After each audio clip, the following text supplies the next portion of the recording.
Hello everyone, welcome to Study IQ. Study IQ के इस video में शुरू करते हैं 27 नवंबर के करंट अफेयर। टोटल प्रश्नों की जो संख्या है वो है लगभग 19। मुंबई में जो 26/11 हमले हुए थे, आतंकी हमले, इनकी कौन सी बरसी देश ने मनाई? ये कौन सी बार कितने साल हो गए इस चीज को? इनकी जो 10th एनिवर्सरी है वो थी ये, तो ये ऑब्जर्व की गई जिससे हम भविष्य में इस तरह के जो हमले हैं वो ना हो।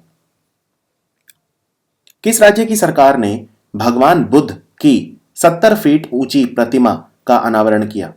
70 फीट लंबी प्रतिमा भगवान बुद्ध की बनी है राजगीर जिले में। तो आपको जिले का नाम भी याद रखना है, राजगीर, और राजगीर जिला जो है वो है बिहार में। इसका उद्घाटन किया नीतीश कुमार जी ने 25 नवंबर को। यह दूसरा सबसे ऊंचा भगवान बुद्ध की प्रतिमा है भारत में, यह भी आपको याद रखना है। इसके अलावा बिहार जो है बुद्ध धर्म से काफी जुड़ा हुआ है, जैसे महाबोधि मंदिर, गया, ये सब प्रतीक हैं बुद्ध धर्म के। प्रथम भारत और रूस के बीच रणनीतिक आर्थिक वार्ता यानी कि स्ट्रेटेजिक इकोनॉमिक डायलॉग, ये कहां आयोजित किया गया? ये काफी इंपॉर्टेंट है क्योंकि भारत और रूस के बीच जो रिश्ते हैं वो पहले जैसे अब नहीं रहे। और भारत की तरफ से गए थे इसमें नीति आयोग के उपाध्यक्ष राजीव कुमार। यह सवाल आ सकता है कि भारत की तरफ से कौन गया था? नीति आयोग के उपाध्यक्ष गए थे राजीव कुमार, और यह आयोजित हुआ रूस में सेंट पीटर्सबर्ग में। Saint Petersburg. रूस की जो मुद्रा है रूबल। सशस्त्र सीमा बल किस बाघ रिजर्व को सुरक्षा प्रदान करेगी? कौन सा टाइगर रिजर्व है जिसे सशस्त्र सीमा बल सुरक्षा प्रदान करेगी? यह है उत्तर प्रदेश में Dudhwa tiger reserve. Dudhwa tiger reserve Bharat और नेपाल बॉर्डर पे है एकदम, जो उत्तर प्रदेश में। और एक और है जो है पीलीभीत। पीलीभीत जो है ये भी एक टाइगर रिजर्व है। तो ये दो सबसे इंपॉर्टेंट है उत्तर प्रदेश में। इसकी रक्षा करेगी सशस्त्र सीमा बल। क्या आप बता सकते हैं सशस्त्र सीमा बल जो है इसके महानिदेशक कौन है? महानिदेशक, डायरेक्टर जनरल कौन है एसएसबी के? और ये जो फौज है ये हमारी रक्षा करती है नेपाल और भूटान बॉर्डर की। पाकिस्तान और बांग्लादेश बॉर्डर की रक्षा करता है जिसे बोलते हैं सीमा सुरक्षा बल या बॉर्डर सिक्योरिटी फोर्स, बीएसएफ। और चाइना और तिब्बत बॉर्डर जिसे बोलते हैं उसकी रक्षा करता है Indo Tibetan border police force. और एक बचा यानी कि म्यांमार से बॉर्डर, उसकी रक्षा करता है असम राइफल्स। पूर्व केंद्रीय मंत्री सीके जफर शरीफ, ये पूर्व केंद्रीय रेल मंत्री थे, इनका निधन हो गया। ये कौन सी पार्टी के थे? ये कांग्रेस पार्टी के थे। सो आंसर है कांग्रेस पार्टी।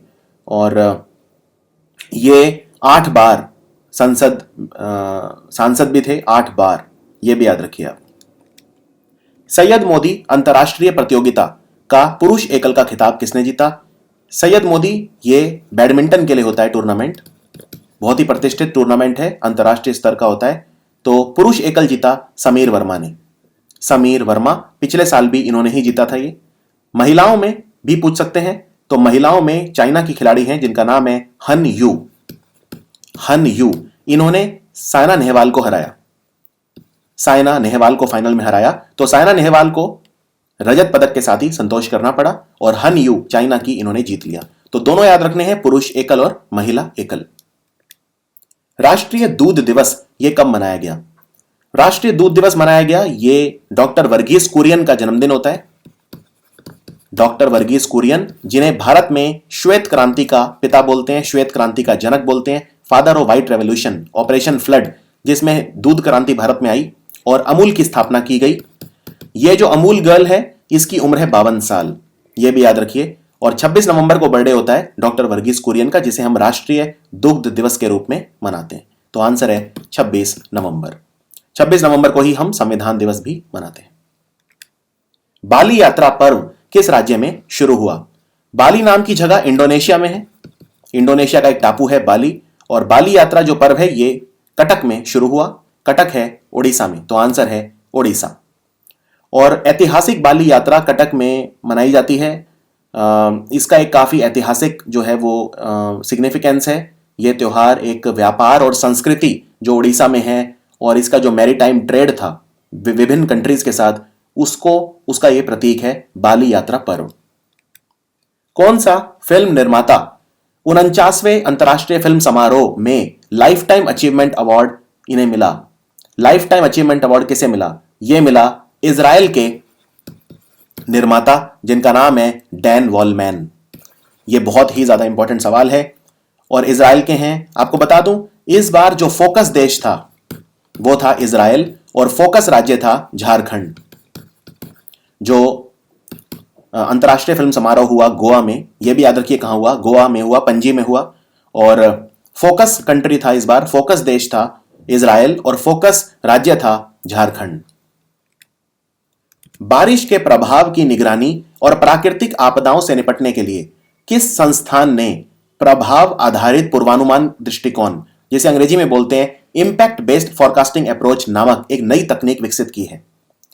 यह जो तकनीक है, इससे प्राकृतिक आपदाओं का जो इंपैक्ट है वो काफी हम कम कर पाएंगे। तो ये हमने जो केरल में देखा तबाही आई, उसके बाद ये डिसीजन लिया गया था। ये करा है भारतीय मौसम विज्ञान विभाग ने, जिसको बोलते हैं इंडियन मेट्रोलॉजिकल डिपार्टमेंट, IMD। तो आंसर है सी।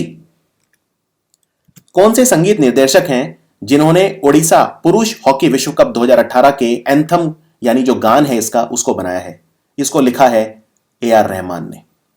AR रहमान, इन्होंने गा के भी सुनाया। कलिंग स्टेडियम में यह शुरू हुआ है मेंस हॉकी वर्ल्ड कप। राष्ट्रीय शूटिंग चैंपियनशिप में जूनियर स्पोर्ट्स पिस्तौल में डबल स्वर्ण पदक किसने जीता? डबल दो स्वर्ण पदक जीते मनु भाकर ने। हरियाणा की हैं ये शूटर मनु भाकर। और जो नेशनल चैंपियन डिक्लेयर किया गया वो किया गया मेंस में किया गया रवि को और वुमेन्स में किया गया राही सरनोबत को। तो महिलाओं में जो राष्ट्रीय चैंपियन बनी है वो है राही सरनोबत और पुरुषों में बने हैं रवि। तो रवि कुमार, इन दोनों के नाम भी याद रखिए। महिला विश्व T20-11 का कप्तान किसे नियुक्त किया गया? यह महिला T20-11 मतलब क्या है? अभी अभी T20 वर्ल्ड कप खत्म हुआ है वेस्ट इंडीज में, तो वहां पे जो सर्वश्रेष्ठ 11 खिलाड़ी हैं उनकी एक लिस्ट बनाई गई। इसको बोलते हैं महिला विश्व T20-11 और इसका कप्तान डिक्लेयर किया गया हरमनप्रीत कौर को। हरमनप्रीत कौर। क्या इसमें भारत के कोई और भी खिलाड़ी हैं? हाँ, दो हैं। एक तो है स्पिन बॉलर पूनम यादव, शानदार प्रदर्शन किया इन्होंने, पूनम यादव। और एक और है स्मृति मंधाना। तो स्मृति मंधाना, पूनम यादव और हरमनप्रीत कौर, ये 3 खिलाड़ी हैं इन 11 में। जो टूर्नामेंट के 11 सबसे अच्छे खिलाड़ी हैं, उत्कृष्ट खिलाड़ी, उनमें इनका नाम आया है और कप्तान बनाया हरमनप्रीत कौर को। तो एक काफी बड़ा भारत के लिए सम्मान था।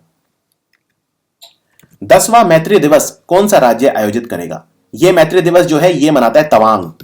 भारत और चीन के बीच तवांग को लेकर जो है वो प्रॉब्लम्स हैं। तवांग जो है चीन उसे अपना एरिया बताता है। यह शुरू किया था डोरजी खंडू ने, जो पूर्व मुख्यमंत्री थे अरुणाचल के। तो आंसर है अरुणाचल प्रदेश। यह 10वीं बार है कि मैत्री दिवस मनाया जाएगा। कब मनाया जाएगा यह भी पूछ सकते हैं। तो कब मनाया गया? ऑलरेडी मनाया जा चुका है 28 और 29 नवंबर को। महिला विश्व T20 खत्म हुआ है वेस्ट इंडीज में, किसने जीता? तो ये ऑस्ट्रेलिया ने जीता। ऑस्ट्रेलिया ने फाइनल में बुरी तरह से हरा दिया 8 विकेट से इंग्लैंड को। तो ऑस्ट्रेलिया ने इंग्लैंड को हरा के जीता T20 वर्ल्ड कप। संयुक्त राष्ट्र यूनाइटेड नेशंस ने भारत के कौन से 2 शहर हैं जिन्हें ग्लोबल सस्टेनेबल शहरों, यानी कि जो सतत एक तरह से ग्लोबल शहर है हमारे, उनमें भाग लेने के लिए चुना है 2025 में?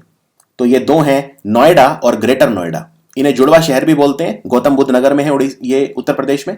तो नोएडा और ग्रेटर नोएडा। तो आंसर है इसका A एंड C। यहां पे एक एयरपोर्ट भी बन रहा है जिसका नाम है जेवर। ये जेवर में बन रहा है, गौतम बुद्ध नगर में, उत्तर प्रदेश में। कौन सा चक्रवात है जिसे हाल ही में दुर्लभ से भी दुर्लभ का दर्जा मिला? Rarest of rare cyclone. यह है तितली। तितली जो शब्द है यह हमें मिला था पाकिस्तान से। कल्लोल आंदोलन, याद रखिए यह साहित्य का आंदोलन है, लिटरेरी मूवमेंट। कल्लोल ये कौन से राज्य से संबंधित है? कल्लोल जो है ये बंगाल से संबंधित है, बंगाली। सो बांग्ला आंसर है इसका। उपकरण की पूजा करने के लिए, जिसे अंग्रेजी में बोलते हैं मैकेनिक्स एंड आर्किटेक्चर की पूजा करने के लिए कौन सा उत्सव मनाया जाता है? पूरी सृष्टि की रचना की थी विश्वकर्मा ने, इसीलिए इस दिन उपकरणों की पूजा की जाती है। तो आंसर है विश्वकर्मा जयंती। विश्वकर्मा जयंती। ऐसा माना जाता है कि विश्वकर्मा ने ही द्वारका का निर्माण किया था, जहां भगवान कृष्ण राज करते थे। द्वारका, उसका निर्माण भी किया था विश्वकर्मा ने। भारतीय पौराणिक कहानी जो कहानियां हैं, कथाएं हैं, उनमें शिव तांडव किसने गाया था? शिव तांडव स्रोत यह गाया था रावण ने, असुर राजा रावण। सो ये था हमारा आज का वीडियो, यानी कि ये था 27 तारीख का वीडियो, बस 2 और बचे हैं, 28 और 29, वो भी अगले 1 घंटे के अंदर अपलोड हो जाएंगे। उसके बाद हम कल से नया महीना शुरू करेंगे और नए महीने का जो वीडियो होगा वो आज रात 10:30 बजे अपलोड होगा। तो उसका भी आप इंतजार करिए। Thank you so much and see you.